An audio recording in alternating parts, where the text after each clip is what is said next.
Hello everyone, welcome back to our channel. In today's video I'm going to show you how to verify your PayPal account. So let's get started.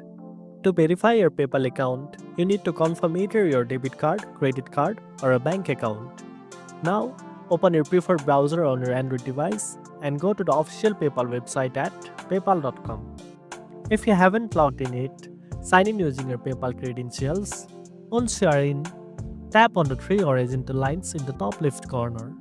Then, tap on Settings and fill in all the details under the Account section, including your password information. Next, go back to the Wallet section. Here, link your card and enter the details such as card number, expiration date, CVV, and billing address. Then tap on Link Card. Once confirmed, your PayPal account will be fully verified and ready to use for transactions. And that's it. Now you know how to verify your PayPal account. If you found this video helpful, don't forget to like, share and subscribe for more tech tips. Thanks for watching and I'll see you in the next one.